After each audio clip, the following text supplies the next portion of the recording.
হ্যাঁ, গতকালকে বন্যার যে পরিস্থিতি ছিল, আমি চট্টগ্রাম বন্দরে কাজ করি। গতকালকে সারাদিনই সমস্ত কার্যক্রম বন্ধ ছিল। আজকে রওনা হয়েছি অফিসের দিকে, এখন পর্যন্ত পৌঁছাইতে পারি নাই। এই পরিস্থিতি, হ্যাঁ, কষ্ট অনেকটাই কষ্ট। চারিদিকে পানি, রাস্তাঘাটে পানি, সম্পূর্ণ আঁটু সমান পানি। গতকালকে কোনো কাজ করতে পারি নাই, আজকে বের হয়েছি, এখন পর্যন্ত অফিসে পৌঁছাইতে পারি নাই। এই অবস্থায় আছি। এরকম চতুর্দিকে পানি, বন্যার কারণে এত পানি জমা হয়েছে যা বলার মতো, কোমর পর্যন্ত পানি বর্তমানে। এখন পর্যন্ত আমরা সকাল 7টা থেকে অফিসে পৌঁছতে পারি নাই, এবং রিক্সা কিছু দূর গেলেই পানি নিচে তলায় যাইতেছে। এজন্য কোনো দিকেই মুভমেন্ট করা যাচ্ছে না। আর সামনে তো দেখতেছি যে বৃষ্টি থামার কোনো লক্ষণই দেখতেছি না। পরিস্থিতি কি হয় সামনে বলতে পারতেছি না।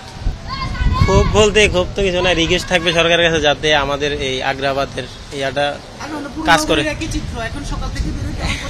সকাল 7টা বাজে বের হয়েছি, ছাতা নিয়ে বেরিয়েছি, ছাতা হাতে নাই, মানে ছাতা ভাঙা মানে ঘুরাই নিয়ে গেছে বৃষ্টিতে।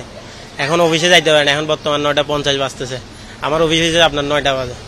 তো সরকারের কাছে রিকোয়েস্ট থাকবে যাতে অন্তত আগ্রাবাদ এলাকা, চট্টগ্রামের মূলত অনেক বড় একটা স্থান আগ্রাবাদ, এখানে সকলেই ব্যাংকের কাজ, সিএনএফ, আপনার বন্দরের যত কাজ আছে সব এখানেই করা হয়। রিকোয়েস্ট থাকবে যাতে এই জায়গার উন্নতিটা যাতে সরকার করে। কষ্ট মোটামুটি ভালো, অনেক পানি চারিদিকে, এখন অফিসে যেতে হবে, বুঝেন নাই, সেই জন্য একটু দুঃখে। এই যে সকালে এই বাসা থেকে বেরিয়েছি অফিসের উদ্দেশ্যে, চারিদিকে পানি, কি করবো, অফিসে যেতে হবে, সেই জন্য আর কি কষ্ট তো আছে চারিদিকে, এই অবস্থা আর কি।